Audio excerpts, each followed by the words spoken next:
নমস্কার বন্ধুরা, রমা কুকিংয়ে সবাইকে স্বাগত। আজ আমি হাজির হয়েছি দারুণ টেস্টি চিচিঙ্গার একটি রেসিপি নিয়ে। চিচিঙ্গা পোস্ত বানানো খুবই সহজ, আর এটা তৈরি করতেও খুব একটা তেল মশলা লাগে না। এটা খেতেও দারুণ টেস্টি হয়। তো চলুন আর দেরি না করে এই রান্নাটা শুরু করি।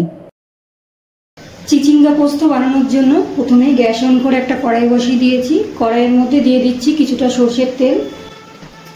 তেলটা গরম করে নেব। তেলটা গরম হয়ে গেছে।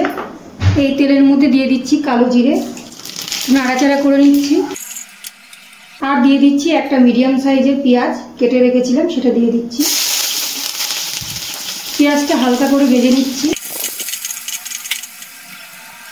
চিচিঙ্গাগুলোকে আমি ভালো করে এইভাবে কেটে নিয়েছি, পাতলা পাতলা করে।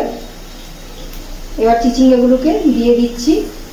পেঁয়াজ আর বেশি আমি ভাজলাম না, চিচিঙ্গাগুলো এবার দিয়ে দিচ্ছি। গ্যাসের ফ্লেমটা হাইতে দিয়ে আমি চিচিঙ্গাগুলোকে নাড়াচাড়া করে নিচ্ছি তেলে।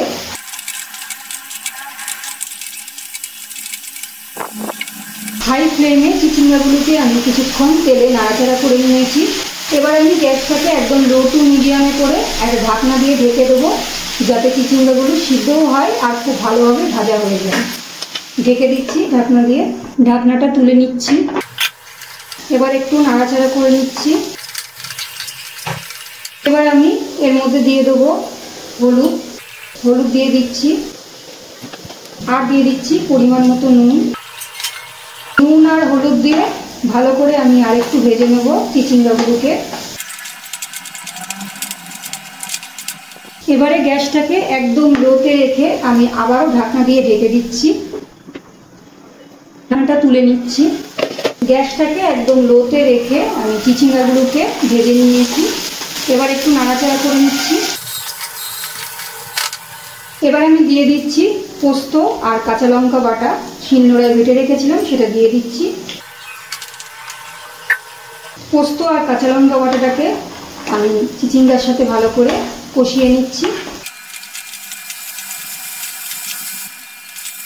পোস্তর সাথে চিচিঙ্গাটাকে ভালো করে কষাতে এর মধ্যে দিয়ে দিচ্ছি দুটো কাঁচা লঙ্কা চেরা। চিচিঙ্গার সাথে পোস্তটা আমি ভালো করে কষিয়ে নিয়েছি। আপনারা দেখতেই পাচ্ছেন একদম তেল ছেড়ে দিয়েছে।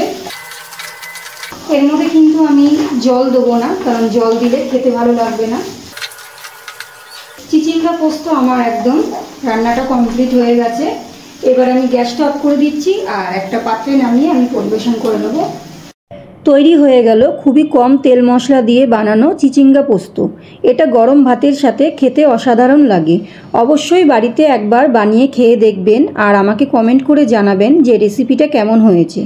আমার আজকের রেসিপিটা যদি ভালো লেগে থাকে অবশ্যই একটা লাইক করবেন। নতুন বন্ধু হয়ে থাকলে চ্যানেলটিকে সাবস্ক্রাইব করে পাশে থাকবেন। সবাই ভালো থাকবেন, সুস্থ থাকবেন। ধন্যবাদ।